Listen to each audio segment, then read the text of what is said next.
Whatever religions and religious sects exist in this world were all formed in the name of some enlightened soul by some group of dedicated followers. The secluded spots that the noble sage had chosen for his meditation in the later years have now become pilgrimage centers, ashrams, monasteries, temples, and churches, where, in the name of those sages, and for earning their living, people engage themselves in various functions and practices ranging from simple livelihood to extreme luxury. Accomplished sages are always put on a pedestal, but no one can attain the state of accomplishment simply by putting themselves on a pedestal or being put there by devotees. That is the reason that Dharma has always been the field of an authentically realized sage, a true accomplished teacher. The Gita, the song celestial in Sir Edwin Arnold's translation, is undoubtedly a scripture. It is the actual teaching of the Supreme Spirit as manifested through the personage of Yogeshwar Lord Sri Krishna, a realized sage and enlightened teacher. These eternal truths and the true essence of the same sacred verses of the timeless dialogue between the accomplished teacher Krishna and the devoted and noble-hearted spiritual seeker Arjuna are being relayed to you in their pure form and innate clarity through these audio cassettes of Yatharth Geeta.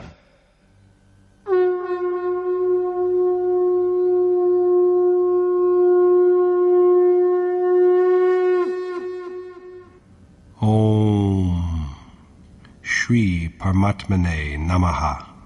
Yatharth Geeta, Srimad Bhagavad Gita. Chapter 10. An Account of God's Glory.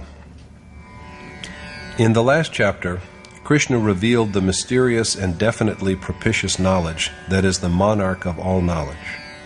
In chapter 10, he again takes up the subject and asks Arjuna to listen to him carefully.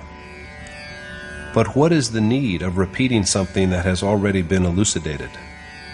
The seeker is in fact imperfect right up until the moment of attainment. The fabric of nature wears thinner as he is more and more absorbed in his contemplation of God, and fresh visions appear before him one after the other.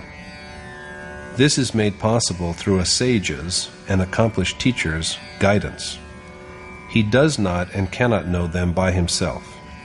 In the absence of such a direction, the worshipper will be deprived of the attainment of God. So long as he is even slightly removed from his ultimate goal, it is evident that a crust of nature still endures, and there is an apprehension of his slipping and stumbling. Arjuna is a disciple who has come under Krishna's shelter. He has begged the Yogeshwar to support him as he is his pupil who depends on him. So for the sake of this earnest and submissive disciple, Krishna speaks again on what he has already discoursed on in chapter 9.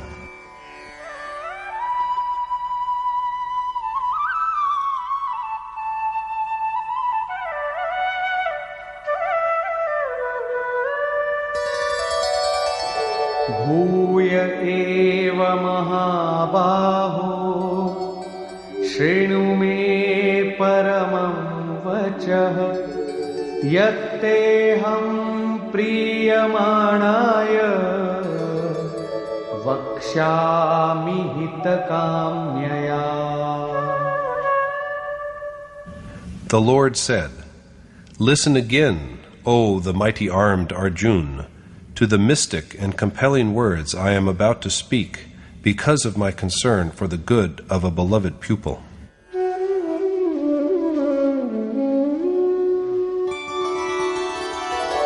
Name vidu suragana prabhavam namaharshayah ahamadirhi devanam maharshinam cha sarvashah. Neither gods nor great sages know my origin, for I am the primal source from which all of them have arisen." Krishna also declared earlier that since his origin and action are both celestial, they cannot be seen by physical eyes. So his manifestation goes unnoticed, even by men who have reached the spiritual level of gods and sages. On the other hand, however,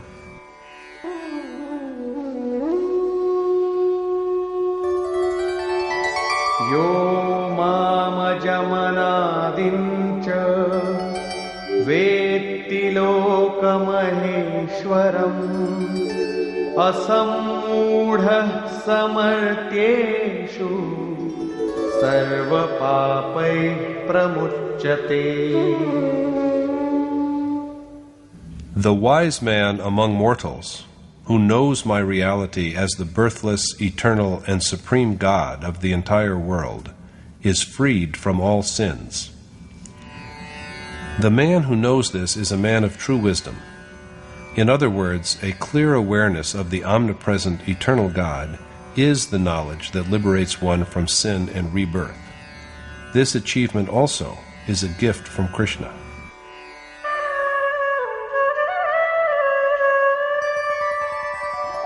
Buddhir jnanam sammoha kshama satyam dama shamah sukham dukkham bhavo bhavo bhayam cha bhayamiva cha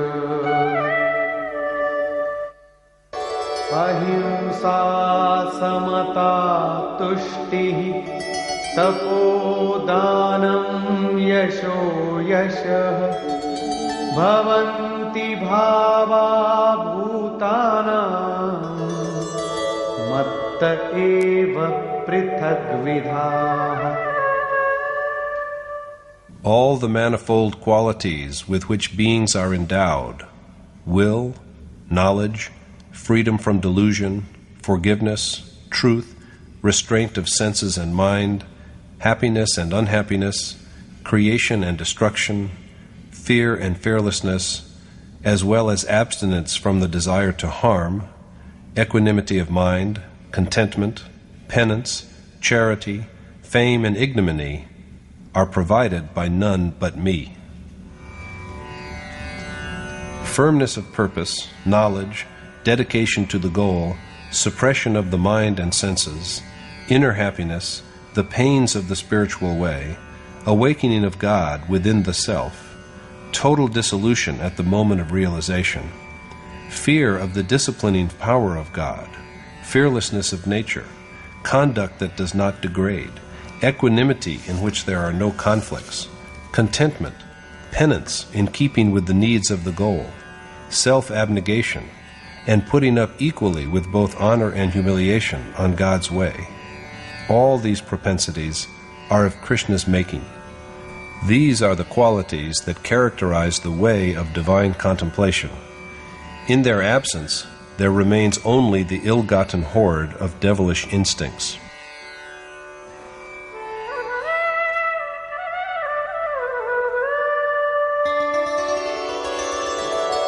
Maharshaya sapta purve chatvaro manavastatha madbhava manasa jata yesham loka imah praja. The 7 great sages, the 4 who had been earlier than them, as well as Manu and others from whom all mankind has sprung, have all been shaped by the operation of my will. The 7 great sages, or rather the 7 successive stages of yoga, virtuous aspiration, discrimination, refinement of spirit, inclination to truth, disinterestedness, advancement on the spiritual path towards union with God, and along with them, the molding of the 4 faculties of mind, intellect, thought, and ego, in accordance with the demands of yoga, are all creations of Krishna's will. That is to say, that they all arise from the determination to realize Him. Each of them complements the other. All these components of the treasure of divinity are Krishna's works. This treasure is dependent on the evolution of the 7 steps of yoga, and without them it cannot be.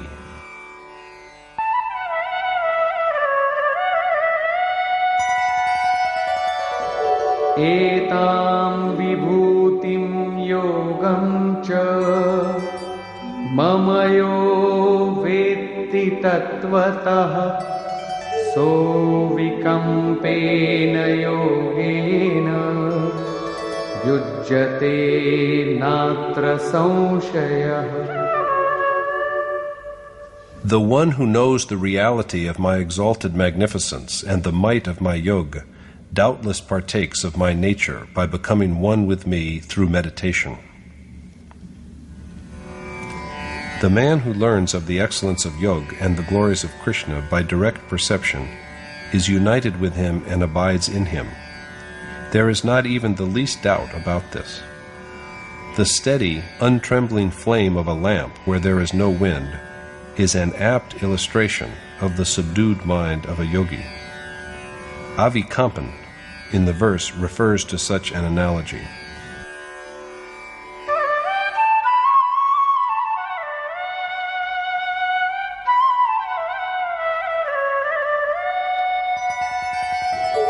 अहं सर्वस्य प्रभवो मत्तः सर्वं प्रवर्तते इति मत्वा भजन्ते मां बुधा भावसमन्विताः.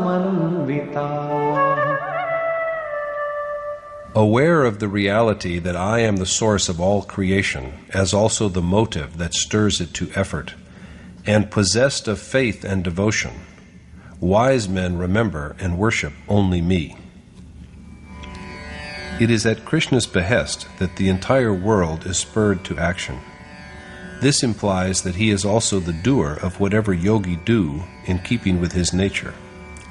All the yogi's endeavors are thus only blessings from him. How it is so has been illuminated earlier, and now Krishna dwells upon how yogi constantly adore him.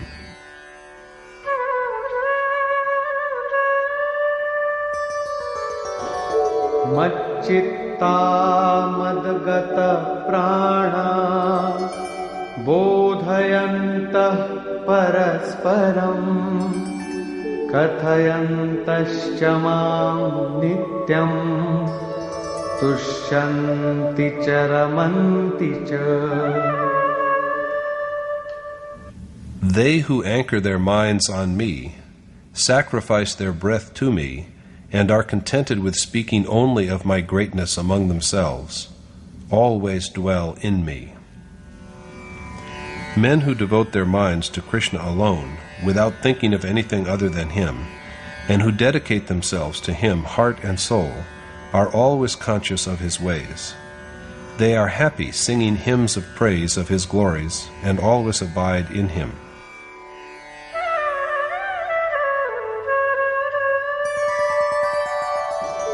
तेषां सततयुक्तानां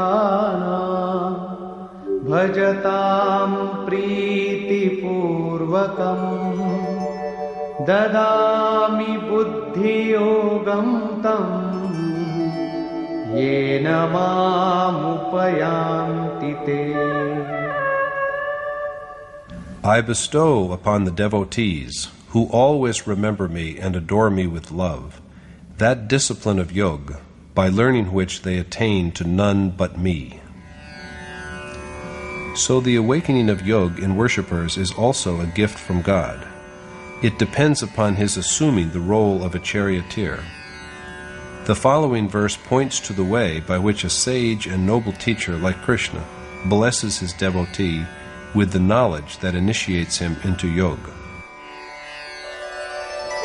तेषामेवानुकम्पार्थम् अहमज्ञानजं तमः नाशयाम्यात्मभावस्थो ज्ञानदीपेन भास्वता.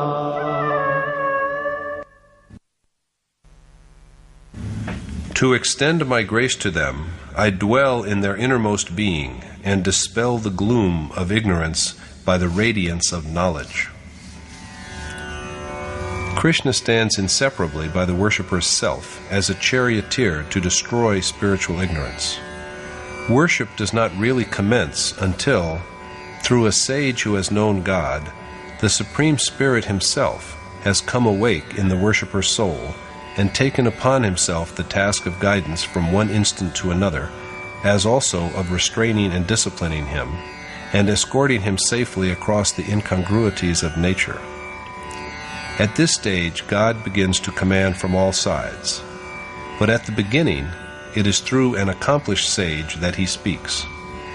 If a seeker is not fortunate enough to have such a sage as a teacher, God's voice is only faintly audible to him.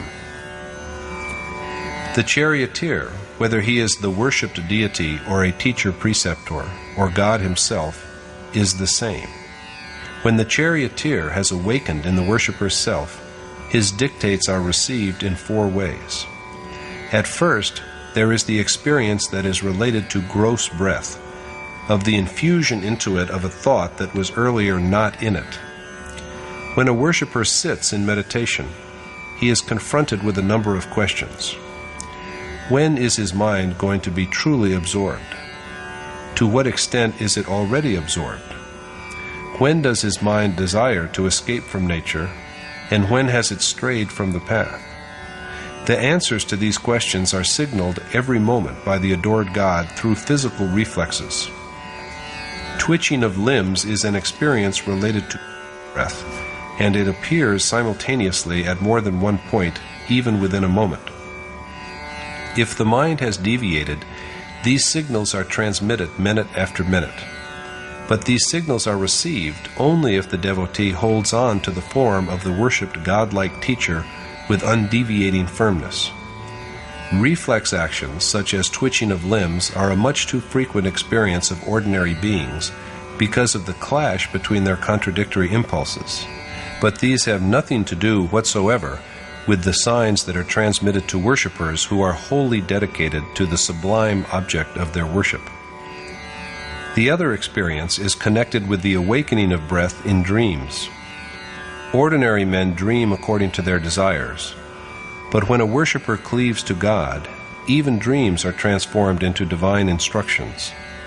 Rather than dreaming, yogi perceive the act of becoming. These 2 experiences are both preliminary. Association with a sage who has known reality, having faith in him, and rendering him even a token service, suffice to bring about these experiences. But the 2 subsequent experiences of a worshipper are more subtle and dynamic, and they can be had only through active practice, only by really walking along the path. The 3rd experience is that of awakening into profound sleep. All of us in the world, after all, as it were, lie immersed in slumber. We are but lying in a state of insensibility in the dark night of ignorance, and whatever we do, day and night, is but a dream. Profound sleep here refers to the condition that follows after the stage when the memory of God flows through the worshipper so very like a perennial stream that his vision of God is permanently fixed in the mind. This is that serene and blessed mood in which the worshipper is led gently on by his affections, and in which, while the physical breath is suspended, and he is laid asleep in body, he becomes what is called a living soul. This is the state of harmony and of deep joy in which the worshipper is blessed with an insight into the very life of things.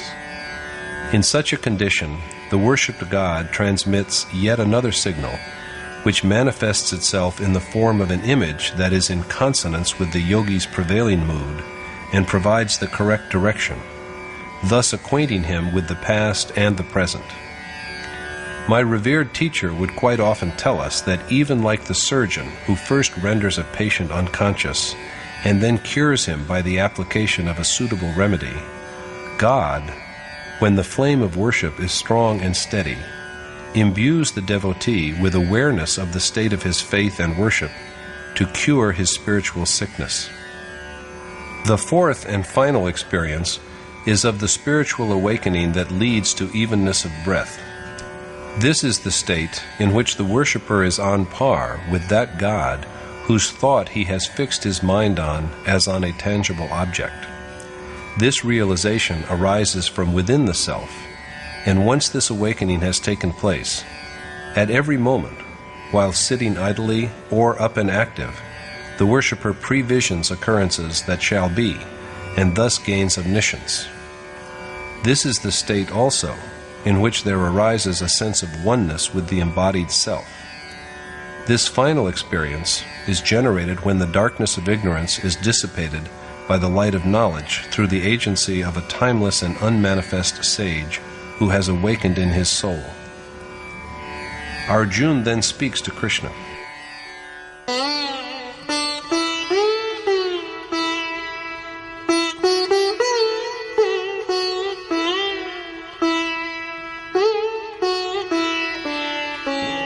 Param Brahma Param Dhama Pavitram Paramam Bhavan Purusham Shashvatam Divyam Adidevamajam Vibhum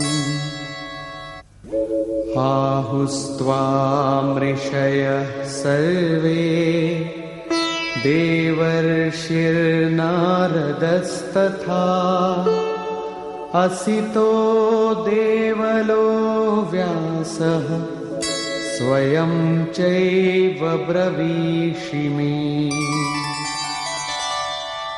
Arjuna said, "It has been so said by even divine sages such as Narad, Asit, the sage Deval, and the great saint Vyas, that you are the radiant being, supreme goal, and absolutely unblemished, because all of them believe you to be the Supreme Spirit, who is the primeval, birthless, and all-pervasive God of all gods. And now you tell me the same."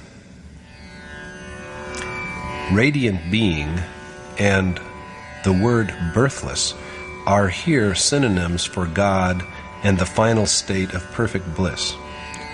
Arjuna first refers to sages of the past who said the same, and now even divine sages like Narad, Asit, Deval, Vyas, and Krishna himself say it. The latter are all contemporaries of Arjuna, and he has the advantage of associating with these sages. And they all, as well as Krishna, affirm what was declared by the sages of yore. So,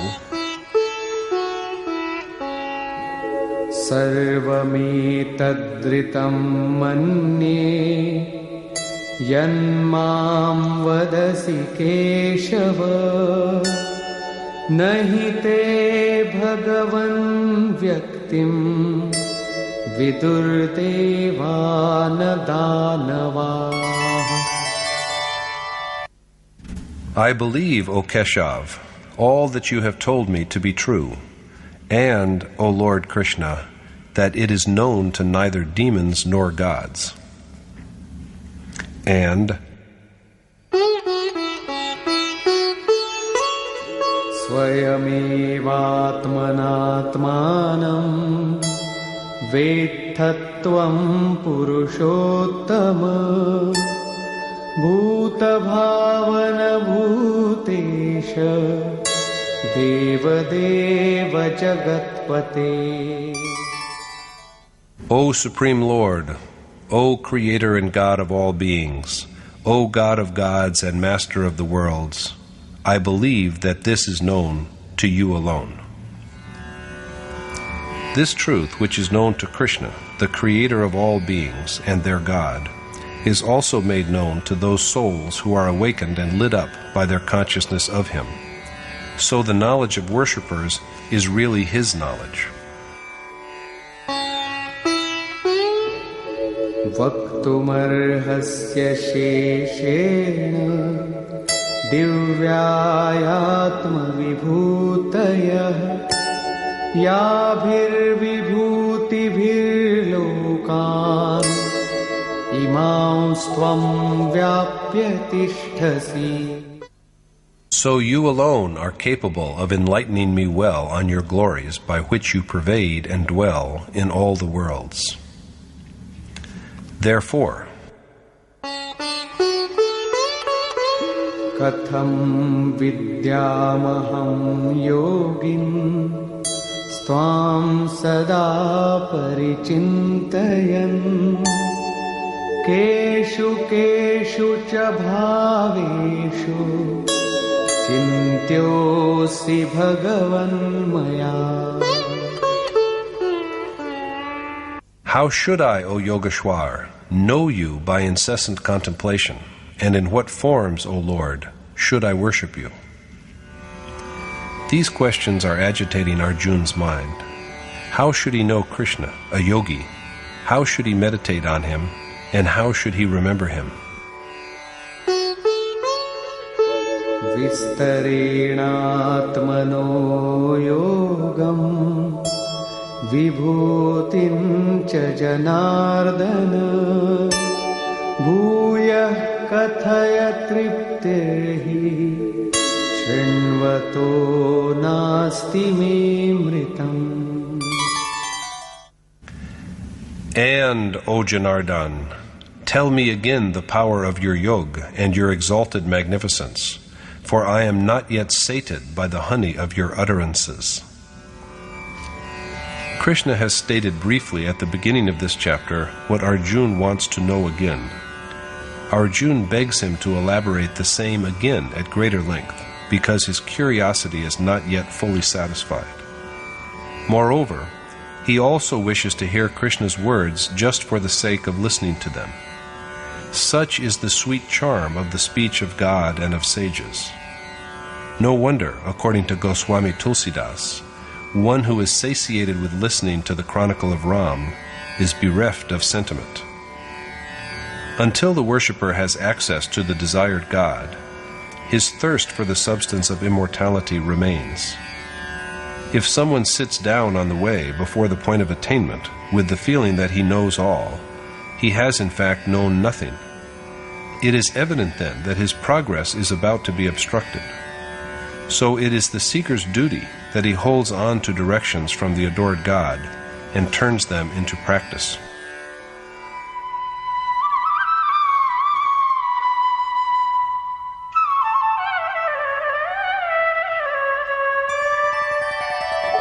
Hantate kathayishyami divyayatma vibhutayah pradhanyatah kuru shrestha nastyanto vistarasya me. The Lord then said, I shall now tell you of the power of my glories, for there is no end to my diverse manifestations. After this, he sets out to enumerate some outstanding instances of his numberless divine attributes. Ahamatma gudakesha sarvabhutashaya sthitah ahamadishcha madhyancha bhutanamanta evacha. I am, O Gudakesh, the self that dwells within all beings, as also their primeval beginning, middle, and end. Adityanamaham Vishnu Jyotisham Raviramshuman Marichir Marutam Asmi Nakshatranamaham Shashi. I am Vishnu among the 12 sons of Aditi, the sun among lights, the god Marishi among winds, and the sovereign moon among planets. Aditya and the other celestial beings referred to in the verse were taken as symbols of certain inner attitudes in the time of Krishna. They are all dwellers in the sphere of the heart. वेदानां सामवेदोऽस्मि देवानामस्मि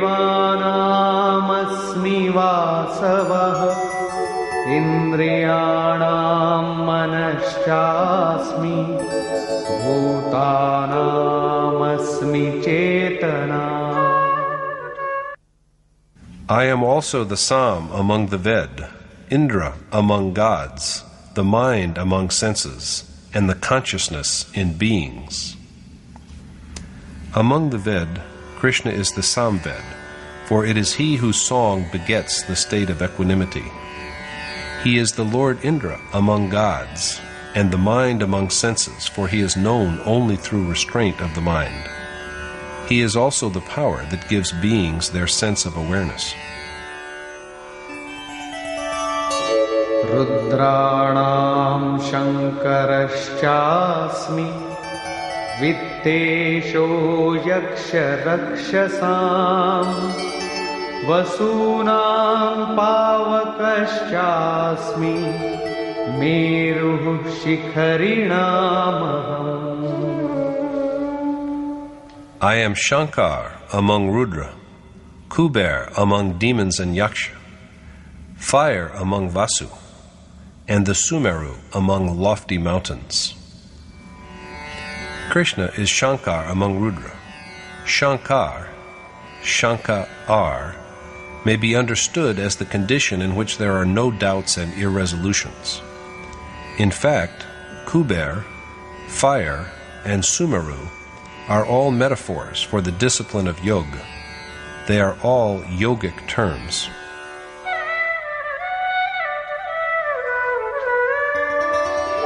Purodhasancha mukhyam ma Vidhi partha brihaspatim Senaninamaham skandah Sarasamasmi sagarah.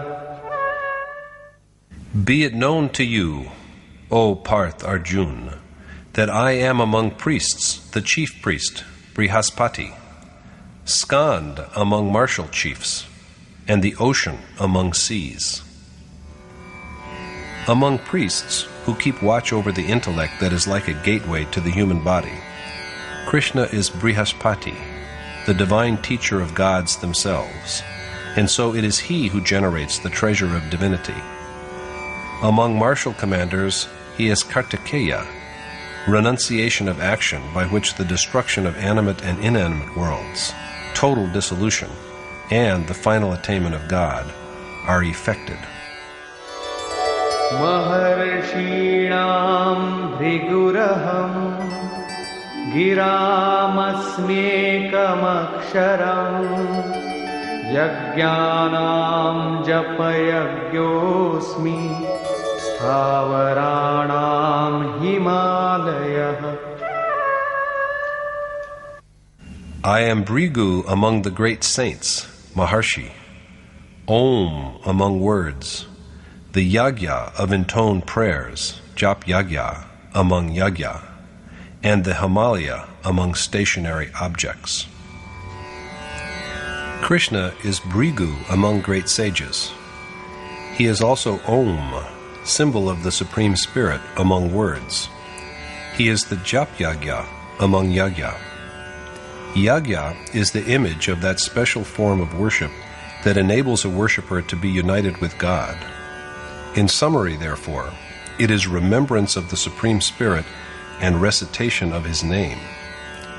When, after having crossed the stages of two kinds of speech, the audible and the muttered, the name reaches the stage of Yagya, it is then recited by neither articulated speech nor from the throat nor even in thought.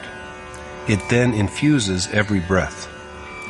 There is then only a surging ahead unceasingly with the vision of God, mind engraved on every breath. The rise and fall, ascent and descent of Yagya, and its different stages depend upon breath. It is something dynamic, a matter of action. Among stationary objects, Krishna is the Himalaya, cool, even and immovable, like the one God Himself. At the time of doom, it is said, Manu was joined with a peak of that mountain. The immutable, even and tranquil God is never destroyed.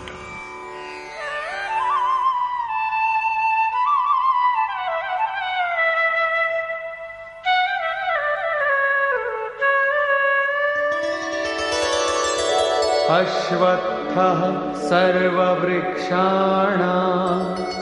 देवर्षीणां च नारदः गन्धर्वाणां चित्ररथः सिद्धानां कपिलो मुनिः. I am Ashwath among trees, Narad among divine sages, Chitrarath among Gandharv, and the sage Kapil among men of attainment. Krishna is Ashwath, the holy people or fig tree among trees.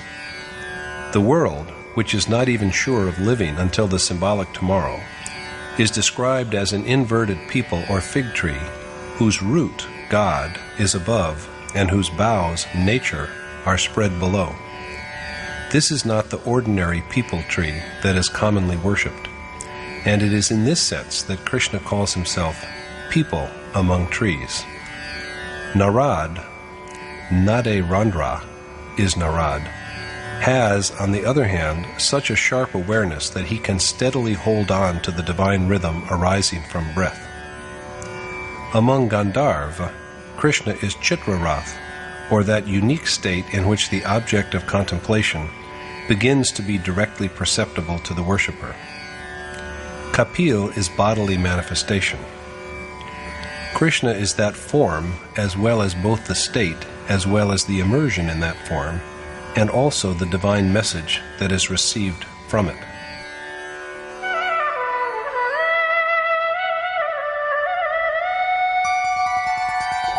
उच्चैः श्रवसमश्वानां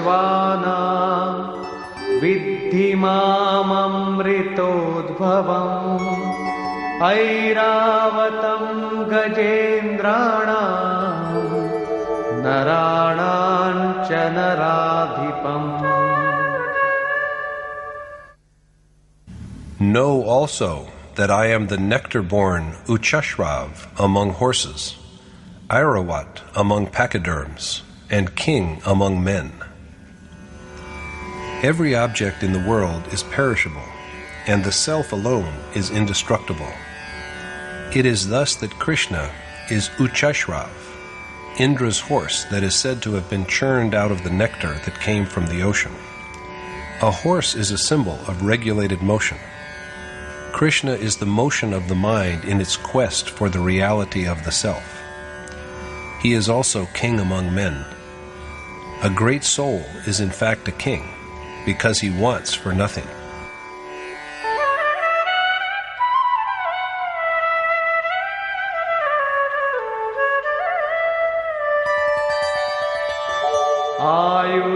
आयुधानामहं वज्रं धेनूनामस्मि कामधुक् प्रजनश्चास्मि कन्दर्पः सर्पाणामस्मि वासुकिः. I am Vajra among weapons, Kamdanu among cows, Kamdev for procreation, and Vasuki, the king of snakes. Krishna is the most formidable among weapons. Among cows he is Kamdenhu. Kamdenhu is not a cow which serves appetizing delicacies in place of milk. Among sages it was Vashist who had Kamdenu. Symbolically, the word cow stands for the senses. Restraint of the senses is an attribute of the seeker who has learnt to grasp the object of his worship. When he succeeds in molding his senses in tune with God, his senses themselves become a, quote, kamdenhu for him. With this, he attains to the stage when the attainment of God is by no means beyond reach. A seeker at this level finds nothing beyond his grasp. Krishna is also Kamdev for reproduction. However, The birth he effects is not the physical birth of a male or female child. Such procreation, by both animate and inanimate beings, goes on day and night. Even rats and ants reproduce themselves. But the generation of new life by Krishna is the generation of new situations, change from one circumstance to another, by which the inner propensities themselves are changed. Among snakes, Krishna is Vasuki, the celebrated king of snakes who is said to be a son of Kashyap.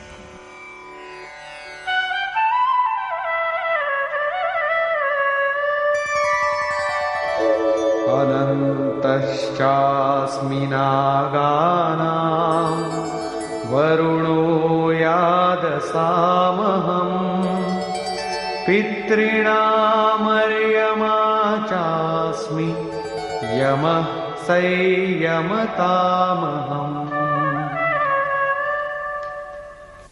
I am Sheshnag among the Nag, snakes, the god Varun among beings of water, are Yama among ancestors, and Yamraj among rulers. Krishna is the infinite, or Sheshnag. Sheshnag is in fact not a snake.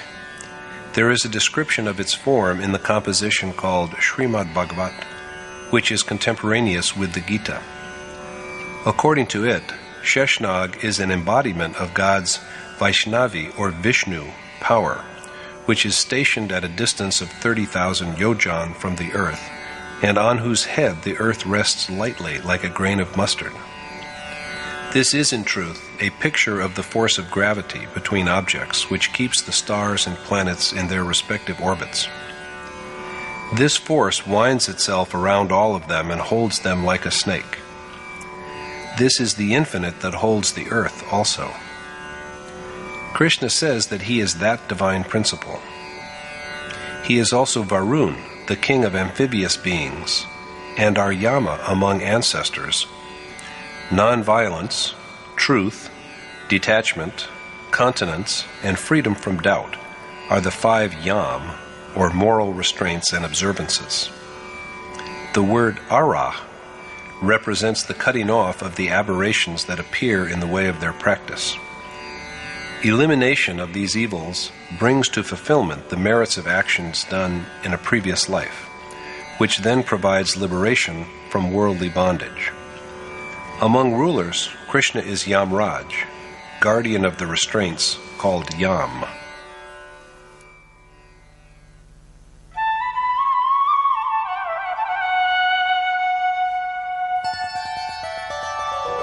Pralhadaschasmi daityana kalah kalayatamaham mriganam cha mrigendroham vainateyascha pakshinam. I am Prahlad among Datya or demons, unit of time for reckoners, the lion among beasts, and Garud among birds. Krishna is Prahlad among demons. Prahlad, the word, is divided into par plus alad, is joy for others. Love itself is Prahlad. Attraction to God and the impatience to be one with Him while one is yet dwelling with demoniacal instincts is a process that ultimately leads to perception. Krishna is the joyous love of this union. He is also time among those who are given to counting its units. This reckoning is really not of numbers and of divisions of time. Krishna is rather the progressive lengthening of time that is devoted to the contemplation of God. He is the time of incessant remembrance of God, not only in the hours of wakefulness, but also in sleep. Among animals, he is Mrigendra, the lion, or king of beasts, a symbol of the yogi who also roams about and rules in the forest of yoga. Krishna is also Garud among feathered creatures. Garud is knowledge. When the awareness of God begins to grow, the worshipper's mind itself turns into a vehicle of the adored God. On the other hand, the same mind is like a serpent, sarp, an epithet of Garud, when it is infested with worldly desires, stinging and hurling souls into the inferno of mortal births. Garud is Vishnu's vehicle. When it is blessed with knowledge, the mind also turns into a vehicle on which is born the unmanifest spirit that permeates every atom of the universe. So Krishna is the mind that holds and carries the worshipped God within itself.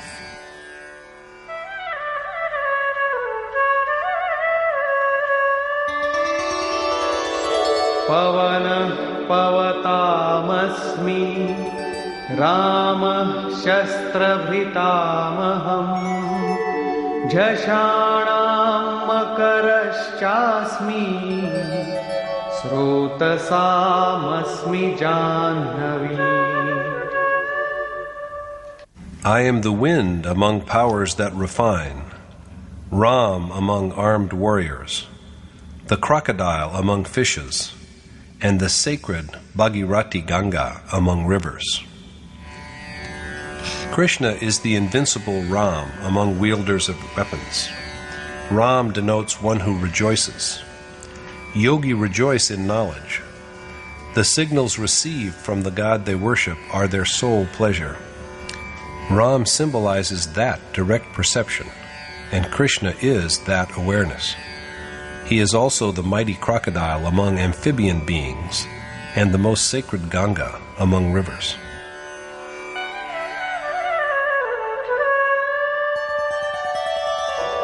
Sarganamadirantashcha madhyam chaivahamarjuna adhyatma vidya vidyanam vada pravadatamaham. I am, O Arjuna, the beginning and end, and also the middle of created beings, the mystic knowledge of self among sciences, and the final arbiter among disputants. Among branches of learning, Krishna is knowledge of the Supreme Spirit, as well as of the relation between the Supreme and the individual soul. He is the knowledge that leads to the sovereignty of the Self. Dominated by Maya, the vast majority are driven by passion, malice, time, action, disposition, and the three properties of nature. Krishna is the knowledge that takes one from this slavery of the material world into the state in which the self is in supreme command. This is the knowledge that is called Adhyatam. He is also the final verdict that resolves all disputes on the Supreme Spirit. What comes beyond this is, it is needless to say, beyond arbitration.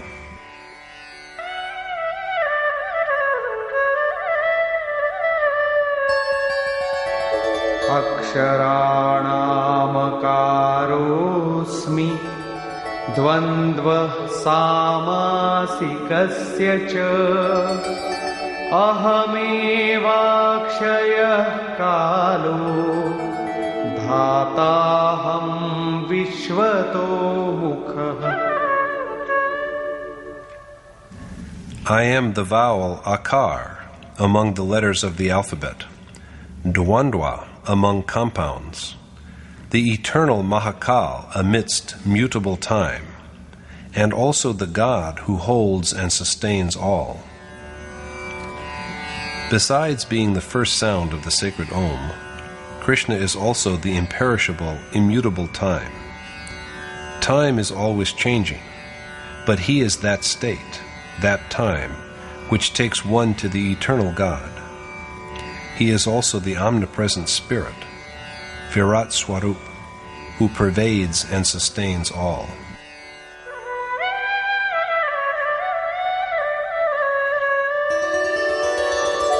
Mrityuh sarvaharashchaham udbhavascha bhavishyatam kirti shrirvakcha narinam smritir medha dhriti kshama. I am the death that annihilates all, the root of the creations to be, and Kirti among women, the embodiment of the feminine qualities of accomplishing action, vitality, Shakti, speech, memory, awareness, patience, and forgiveness. As Yogeshwar Krishna will say in the 16th verse of chapter 15, all beings, Purush, are of only two kinds, the perishable and the imperishable. All these bodies which generate other beings and die are mortal. Whether male or female, they are all Purush, according to Krishna.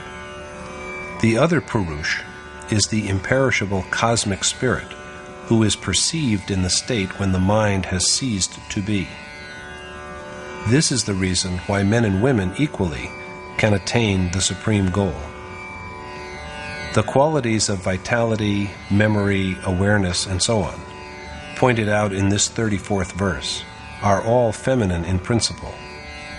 Does it mean that men have no need of these qualities? In truth, the animating principle of the heart's sphere is a feminine principle. The qualities enumerated in the verse need to be inculcated in all hearts, of men as much as of women.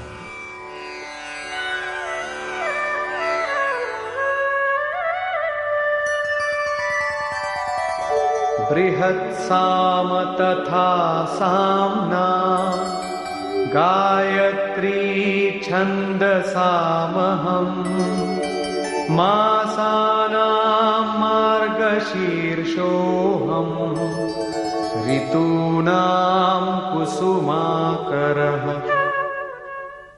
And I am the Samved among scriptural hymns, the Gayatri among metrical compositions, the ascendant Agrahayan among months, and the spring among seasons. Among the sacred Vedic texts, Shruti, that are fit to be sung, Krishna is the Samved, Vrihatsam, the song that produces evenness of mind. He is the spiritual awakening in these hymns. He, too, is Gayatri among verses. The Gayatri, it is important to realize, is a metrical composition of self-denying prayer, rather than a spell or charm, the recitation of which brings automatic salvation. After straying thrice, throwing himself at the mercy of the desired God, the sage Vishwamitar addressed him as the essence that permeates the earth, all the worlds, and the self, and entreated him to confer wisdom on him and to inspire him so that he could know his reality. So, as it may be seen, Gayatri is a prayer. The worshipper is not able to resolve his doubts by his own intelligence. He does not know when he is right or in error. So Krishna is the Gayatri by which the hapless worshipper surrenders himself to God. This prayer is doubtlessly propitious, for by this the devotee seeks refuge in Krishna. Krishna is also Agrahayan among months, the ascendant season of joy. He is the state of felicity or happiness that this month resembles.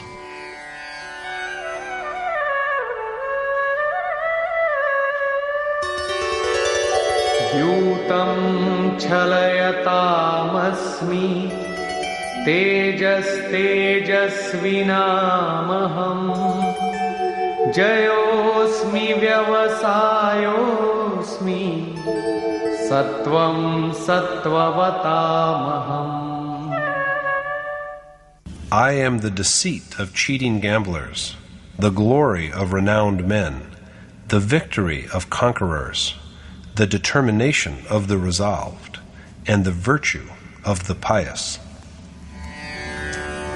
The idea of gambling in the verse refers to the fundamental character of nature. Nature itself is a gambler and a cheat. To forsake outward show and engage in the way of private adoration to escape from the contradictions of nature is an act of, quote, deception. But to call it by the word deception is hardly appropriate, for such secretiveness is essential to the worshipper's security. It is required that the worshipper, although in possession of a heart that is lit up with knowledge, appear outwardly ignorant like a benumbed Bharat, like one who is insane, blind, deaf, and dumb. Although he sees, he should show as if he knows nothing. Although he hears, it should appear that he has heard nothing. The canon of worship is that it should be private and secret. Only then can he win in the gamble of nature. Krishna is the victory of winners and the resolution of men of enterprise. This was also said in the 41st verse of chapter 2. The determination required for yoga, its wisdom, and also the magnificence and enlightenment of virtuous men.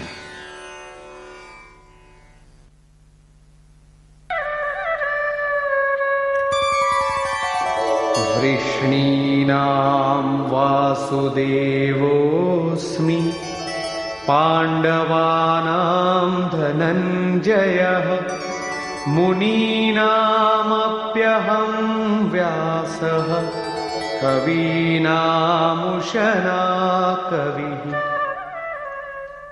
I am Vasudev among the descendants of Vrishni, Dhananjay among the Pandav, Vedvyas among sages, and Shukracharya among poets. Krishna is Vasudev, or the one who is everywhere, among the Vrishni race. He is Dhananjay among the Pandav. Pandu, father of the Pandav, is a symbol of piety. He is the one in whom virtue is awakened. Realization of the self is the only real and lasting wealth. Krishna is Dhananjay, the one who earns and stores the treasure of self-knowledge.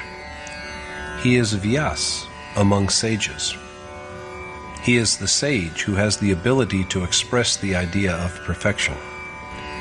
Among poets, he is Ushna, Shukra, who has in the Ved the epithet Kavya attributed to him, and who also has the wisdom to lead the soul to God.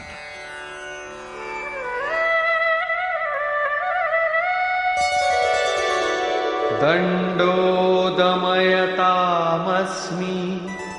Nitirasmi jigishatam Maunam chaivasmi guhyanam Jnanam jnanavatamaham. And I am the oppression of tyrants, the wise conduct of those who aspire to succeed, silence among secrets, and also the knowledge of enlightened men. Krishna is all these.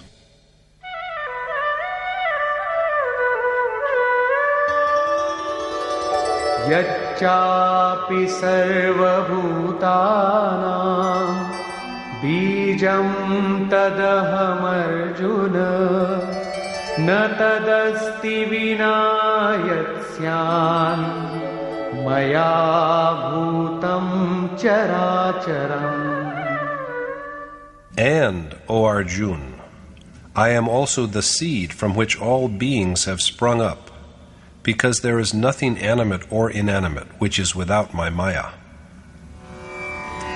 There is nothing, no being in the whole world who is devoid of Krishna, because he pervades all. All beings resemble him and are close to him. He further adds,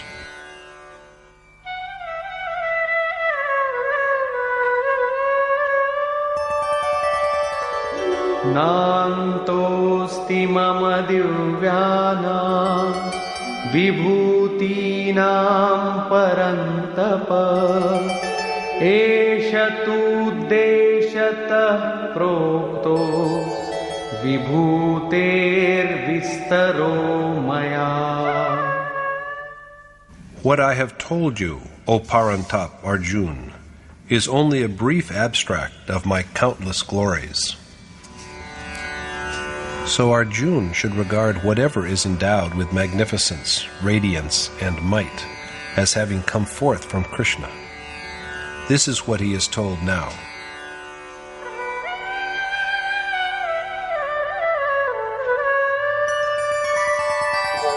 यद्यद्विभूतिमत्सत्त्वं श्रीमदूर्जितमेव वा तत्तदेवावगच्छत्वं मम तेजोंशसम्भवम्. Know that whatever is possessed of glory, beauty, and strength has arisen from my own splendor. Krishna concludes his revelation of the Omnipresent thus. Athava bahunaytena kim gyatena tavarjuna vishtabhyahamidam kritsnam ekaamshena sthito jagat.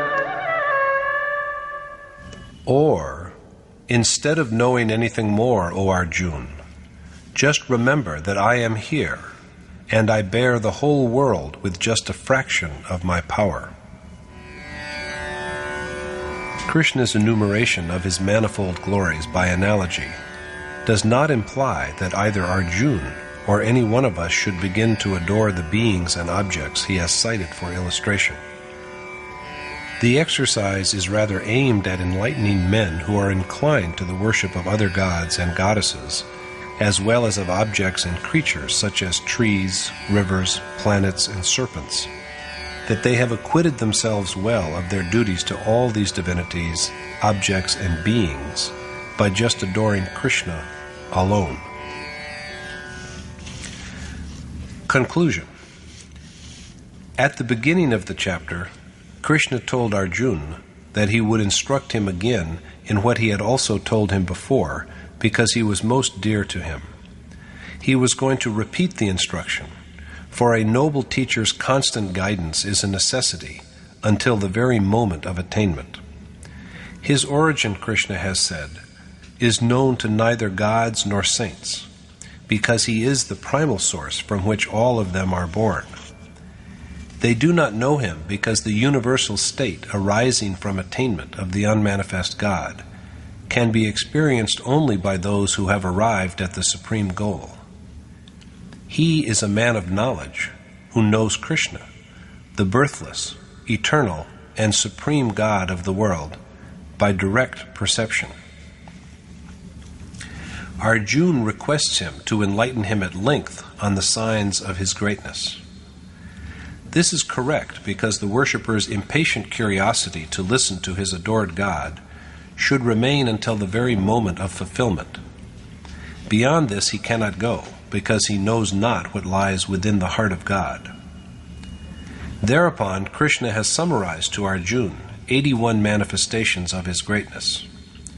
Whereas some of them illustrate the inner qualities that are developed by initiation into yoga, others illumine the glories that are earned by social achievements and accomplishments. At the end, after all this, Krishna tells Arjuna that instead of knowing about him in detail, he should just remember that whatever in the three worlds is endowed with magnificence and beauty has arisen from his own radiant power. In this chapter, Krishna has thus acquainted Arjuna with his manifold glories at an intellectual level, so that his faith withdraws itself from all distractions and is firmly centered on his destination.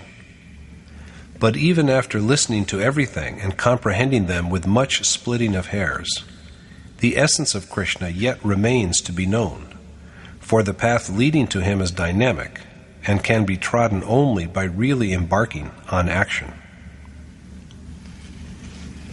Thus concludes the 10th chapter in the Upanishad of the Srimad Bhagavad Gita on the knowledge of the Supreme Spirit, the discipline of yoga, and the dialogue between Krishna and Arjuna, entitled Vibhuti Varnan, or An Account of God's Glory. Thus concludes Swami Adgadanand's exposition of the 10th chapter of the Srimad Bhagavad Gita in Yatharth Geeta. Hari Om Tat Sat.